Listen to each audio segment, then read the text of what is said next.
വളരെ വേദനാജനകമായിട്ടൊരു ന്യൂസ് ഇന്ന് കണ്ടു. വേറൊന്നുമല്ല, പെറ്റ അമ്മ കുഞ്ഞിനെ ഫ്രിഡ്ജിനകത്ത് വെച്ചു.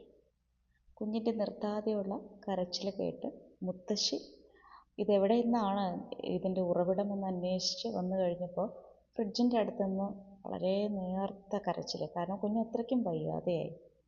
ഫ്രിഡ്ജ് തുറന്നു കഴിഞ്ഞപ്പോൾ കുഞ്ഞുണ്ട്. വേഗം തന്നെ പുറത്തെടുത്തു ആശുപത്രിയിൽ കൊണ്ടുപോയി. അവർ കുഞ്ഞിന് ബാക്കി ചെക്കപ്പും കാര്യങ്ങളൊക്കെ ചെയ്തു. ബേബി ഓക്കെയാണ്, സ്റ്റേബിളാണ്. നമ്മൾ കാണുകയും കേൾക്കുകയും ചെയ്യാറുണ്ട് അല്ലേ? കുഞ്ഞുങ്ങളെ അമ്മമാർ ഫ്രിഡ്ജിൽ വയ്ക്കുന്നു, അതല്ലെങ്കിൽ ഓവനിൽ വെച്ച് ചൂടാക്കുന്നു, വാഷിംഗ് മെഷീനിലിടുന്നു, ഇനി കുഞ്ഞുങ്ങളെ കൊല്ലുന്നു, സ്വയം ആത്മഹത്യ ചെയ്യുന്നു. അങ്ങനെ കുറേ കാര്യങ്ങൾ നമ്മൾ കാണുകയും കേൾക്കുകയും ചെയ്യാറുണ്ട്. പക്ഷേ ഇതിനൊന്നിനും ഒരു ശാശ്വതമായിട്ടുള്ള പരിഹാരം ഇതുവരെ വന്നിട്ടില്ല. ഒരു ന്യൂസ് വരുമ്പം അതിനെക്കുറിച്ച് വലിയൊരു ഡിസ്കഷനും അന്തിച്ചർച്ചകളും എല്ലാം തന്നെ ഉണ്ടാവും. അത് കഴിയുമ്പോൾ എല്ലാവരും അതങ്ങ് മറക്കും. വീണ്ടും ഇതേപോലെ അടുത്ത സംഭവം വരുമ്പോൾ ഈ കേസ് പിന്നെ ഒന്ന് ഉയർന്നു വരും. അല്ലാതെ ഇതിനൊരു പെർമനൻ്റ് സൊല്യൂഷൻ എന്ന രീതിയിൽ ഇതുവരെ ആരും ഒരൊന്നും മുൻപോട്ട് കൊണ്ടുവന്നിട്ടില്ല. അപ്പോൾ ഇതെന്തുകൊണ്ടാണ് ഈ അമ്മ ഇങ്ങനെ ചെയ്തത്? നമുക്ക് തോന്നാം, ഈ സ്ത്രീ ഇത്ര ക്രൂരയായിരുന്നോ എന്ന്. ഒരിക്കലുമല്ല, ഈ സ്ത്രീ ഒരു ക്രൂരയല്ല. ഈ സ്ത്രീ ഇങ്ങനെ ചെയ്തെങ്കിൽ ഇതിന് കൂട്ടുത്തരവാദിത്വമുണ്ട്, കൂട്ടുപങ്കാളികൾ വേറെയുണ്ട്. ഈ പെൺകുട്ടിയുടെ ഹസ്ബൻഡ്, സ്വന്തം വീട്ടുകാർ, ഹസ്ബൻഡിൻ്റെ വീട്ടുകാർ, അങ്ങനെ എല്ലാവർക്കും ഇതിനകത്ത് പങ്കുണ്ട്. കാരണം ഒരാളുടെ ശാരീരിക ആരോഗ്യവും മാനസിക ആരോഗ്യവും രണ്ടിനും നമ്മൾ പ്രാധാന്യം കൊടുക്കണം. രണ്ടിനെക്കുറിച്ചും നമ്മൾ ചിന്തിക്കണം. ഇതിന് പറയുന്ന പേരാണ് പോസ്റ്റ് പാർട്ടം ഡിപ്രഷൻ അല്ലെങ്കിൽ പ്രസവാനന്തര വിഷാദം. തുടക്കത്തിൽ ഈ പെൺകുട്ടിയെ സംബന്ധിച്ച് ഒന്നിലും ഒരു ശ്രദ്ധയില്ലായ്മ, ഇങ്ങനെ എന്താ പറയുക, തൂങ്ങി പിടിച്ച പോലെ ഇരിക്കുക, കുഞ്ഞിനെ ശ്രദ്ധിക്കില്ല, കുഞ്ഞിന് പാല് കൊടുക്കില്ല. ഇതെല്ലാം തുടക്കകാലത്ത്. കുറച്ച് കഴിയുമ്പോൾ ഇവർ ചിലപ്പോൾ അക്രമാസക്തയാവുകയും ചെയ്യും. അങ്ങനെ വരുമ്പോഴാണ് ഈ കുഞ്ഞിനെ എടുത്ത് അവർ ഇങ്ങനെ ഫ്രിഡ്ജിൽ വയ്ക്കുകയോ അങ്ങനെയുള്ള കാര്യങ്ങളിലേക്ക് അവർ നീങ്ങുന്നത്. അപ്പോൾ ഇങ്ങനെയൊക്കെയുള്ള ഏതെങ്കിലും സിംറ്റംസ് ഏതെങ്കിലും പെൺകുട്ടികൾ വീട്ടിൽ കാണിക്കുമ്പോൾ ആ വീട്ടിലുള്ളവർ സാധാരണ രീതിയിൽ പറയുന്നൊരു കാര്യമുണ്ട്. എന്താണെന്നറിയോ? ഞങ്ങൾ 2 പ്രസവിച്ചതാണ്, അല്ലെങ്കിൽ ഇതിലും മോശം സാഹചര്യമായിരുന്നു ഞങ്ങളുടെ പ്രസവ സമയത്തൊക്കെ ഉണ്ടായിരുന്നത്.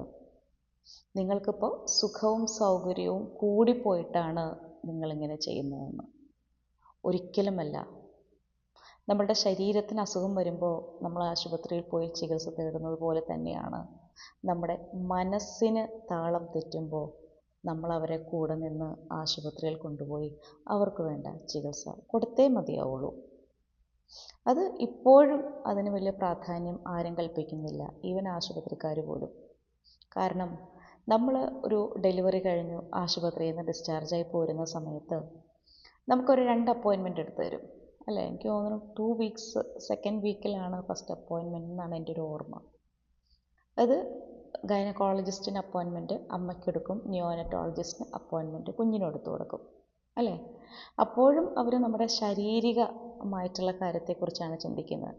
ഇപ്പം സിസേറിയനായാലും നോർമൽ ഡെലിവറി ആയാലും അവിടുത്തെ സ്റ്റിച്ച് ഉണങ്ങിയോ, ഇനി യൂട്രസ് പഴയ സൈസിലേക്ക് തിരിച്ചെത്തിയോ, വേറെ എന്തെങ്കിലും വജൈനൽ ഡിസ്ചാർജ് കാര്യങ്ങളൊക്കെ നോർമലായോ, അതുപോലെ തന്നെ കുഞ്ഞിൻ്റെ കാര്യങ്ങൾ, കുഞ്ഞിന് മഞ്ഞ കളറുണ്ടോ, കുഞ്ഞിന് വെയിറ്റൊക്കെ നോർമലാണോ, അങ്ങനെ കുഞ്ഞിൻ്റെ കാര്യങ്ങളൊക്കെ ചെക്ക് ചെയ്യും. അപ്പോഴും നമ്മൾ ഈ പറയുന്ന പോലെ ഫിസിക്കൽ ഹെൽത്തിനാണ് പ്രാധാന്യം കൊടുക്കുന്നത്, മെൻ്റൽ ഹെൽത്തിനല്ല അല്ലേ? ഇപ്പോൾ ഈ അമ്മ ഈ 2 ആഴ്ച കഴിഞ്ഞ് ഈ അമ്മ ചെക്കപ്പിന് പോകുന്ന സമയത്ത് ആ അമ്മയ്ക്ക് ഈ ഡിസ്ചാർജ് ആവുന്ന സമയത്ത് ഒരു സൈക്കോളജിസ്റ്റിനും കൂടെ ഒരു അപ്പോയിൻമെൻ്റ് എടുത്തിരുന്നെങ്കിൽ അവർ ഗൈനക്കിനെ കാണുന്ന പോലെ തന്നെ അവരെയും പോയി കാണും അല്ലേ? അപ്പോൾ എന്തെങ്കിലും മാനസികമായിട്ടുള്ള ബുദ്ധിമുട്ടുണ്ടെങ്കിൽ നമുക്കത് നേരത്തെ കണ്ടുപിടിക്കാം. നേരത്തെ കണ്ടുപിടിച്ച് അതിന് ചികിത്സ കൊടുക്കാൻ പറ്റും. അപ്പോൾ പിന്നെ ഒരു ഫോളോ അപ്പ് വേണ്ടതാണെങ്കിൽ അവർ ഓക്കെ, നിങ്ങളൊരു 1 വീക്കോ 2 വീക്കോ കഴിഞ്ഞ് വരൂ എന്ന് പറയും. ഇനി അതല്ല, നിങ്ങളെല്ലാം പെർഫെക്റ്റ്ലി ഓൾറൈറ്റ് ആണ് അവർക്ക് തോന്നുന്നെങ്കിൽ പിന്നെ ഒരു ചെക്കപ്പിൻ്റെ ആവശ്യമില്ല. പക്ഷേ നമ്മളുടെ ആശുപത്രികളും ഈ ഒരു രീതിയിൽ ചിന്തിക്കാറില്ല. എന്ന് തന്നെയാണ് തോന്നുന്നത് അല്ലേ? എന്തുകൊണ്ടാണ് നമ്മൾ നമ്മളുടെ മാനസികാരോഗ്യത്തിന് ഇത്രമാത്രം പ്രാധാന്യം കൊടുക്കാത്തത്? ഇപ്പോൾ വീടുകളിലാണെങ്കിൽ പോലും ഞാൻ നേരത്തെ പറഞ്ഞ പോലെ ഏതെങ്കിലുമുള്ള സിംറ്റംസ് ഏതെങ്കിലും പെൺകുട്ടികൾ കാണിക്കുന്നുണ്ടെങ്കിൽ കുഞ്ഞിന് പാല് കൊടുക്കാൻ ബുദ്ധിമുട്ട് കാണിക്കുകയോ കുഞ്ഞിനെ ഒരു രീതിയിലും സ്നേഹിക്കുന്നില്ല എന്നൊക്കെ ആർക്കെങ്കിലും തോന്നുന്നുണ്ടെങ്കിൽ പോലും അവർ ഒരിക്കലും എൻ്റെ ഒരു ഭാര്യയെ ഒരു ഡോക്ടറെ കാണിക്കണം, അവൾക്ക് എന്തോ ഒരു മെൻ്റലി എന്തോ ഒരു പ്രശ്നമുണ്ട് എന്നുള്ളത് പലരും അങ്ങ് മനഃപൂർവ്വം വിസ്മരിക്കുകയാണ് അല്ലേ? അങ്ങനെ ഒരിക്കലും ചെയ്യരുത്. നമ്മൾ വേണം അവരെ സപ്പോർട്ട് ചെയ്ത് അവരെ ഇങ്ങനെ പൊക്കിക്കൊണ്ടുവരാനായിട്ട്. അപ്പോൾ ഈ പോസ്റ്റ്പാർട്ടം ഡിപ്രഷൻ അല്ലെങ്കിൽ പ്രസവാനന്തര വിഷാദം എന്ന് പറയുന്നത് ചിലർക്ക് വളരെ പെട്ടെന്നായിരിക്കും. 1 വീക്കിനുള്ളിൽ അത് വരികയും ചെയ്യും, അതുപോലെ തന്നെ മാറുകയും ചെയ്യും. അതേസമയം ചിലർക്ക് ഒരു 2-3 വീക്സിലായിരിക്കാം ഇത് തുടങ്ങുന്നത്. ചിലരിലത് ഒരു വർഷം വരെ നിലനിൽക്കുകയും ചെയ്യും. അപ്പം അങ്ങനെ ഒരു കുറച്ച് സമയം നിലനിൽക്കുന്ന കണ്ടീഷനിൽ എത്രയും പെട്ടെന്ന് നമ്മൾ നോക്കുക, ഒരാഴ്ച കൊണ്ടൊക്കെ ഇതൊന്നും ഒരു രീതിയിലും കുറയുന്നില്ല, കൂടി വരികയാണെങ്കിൽ പിന്നെ നമ്മൾ ഒരു കാരണവശാലും വെയിറ്റ് ചെയ്യരുത്. കാരണം ഇതിൻ്റെയൊക്കെ പരിണിത ഫലം നമുക്ക് പ്രവചനാതീതമായിരിക്കും. അപ്പോൾ നമ്മൾ പറയില്ലേ മുളയിലേ നുള്ളുക എന്നുള്ളത്. അപ്പം തുടങ്ങുന്നിടത്ത് തന്നെ അതങ്ങ് സ്റ്റോപ്പ് ചെയ്യാൻ ശ്രമിക്കുക. അതിനാദ്യം വേണ്ടത് ഗൈനക്കോളജിസ്റ്റിന് അപ്പോയിൻമെൻ്റ് എടുക്കുന്ന കൂട്ടത്തിൽ ആശുപത്രിക്കാർ തന്നെ ചെയ്യേണ്ട കാര്യമാണ് ഒരു സൈക്കോളജിസ്റ്റ്. നമ്മളാരും ഒരു ക്ലിനിക്കിലല്ല ഡെലിവറിക്ക് പോകുന്നത് അല്ലേ? എല്ലാ സൗകര്യങ്ങളും നോക്കി എല്ലാ ഫെസിലിറ്റീസ് ഉണ്ടോ എന്ന് നോക്കിയിട്ടാണ് നമ്മൾ ഒരു ഡോക്ടറെ ഗൈനക്കോളജിസ്റ്റിനെ കണ്ടിന്യൂസ് ആയിട്ട് കാണുകയും നമ്മളൊരു ഡെലിവറി ആശുപത്രിയിൽ ഫിക്സ് ചെയ്യുകയും ചെയ്യാം. അപ്പോൾ എന്തുകൊണ്ടാണ് അവർ ഡിസ്ചാർജ് ആവുന്ന സമയത്ത് അമ്മയുടെ മാനസികാരോഗ്യത്തിന് ഒരു പ്രാധാന്യവും കൊടുക്കാത്തത്? നമ്മൾ കാലഘട്ടം, പ്രസവം, പ്രസവാനന്തരം ഇതൊക്കെ ഒരു സ്ത്രീയെ സംബന്ധിച്ച് ശാരീരികവും മാനസികവുമായിട്ടുള്ള ഒരു പ്രോസസ്സാണത് അല്ലേ? അവരിൽ ഒരുപാട് സംഘർഷങ്ങൾ ഉടലെടുക്കുന്ന സമയം. അപ്പോൾ ശരിയാണ്, ശാരീരികമായിട്ട് ഒരുപാടുണ്ട്, അതുപോലെ തന്നെ അവർക്ക് മാനസികമായിട്ടുമുണ്ട്. പക്ഷെ അതിനൊന്നും വലിയ പരിഗണന ആരും കൊടുക്കാറില്ല.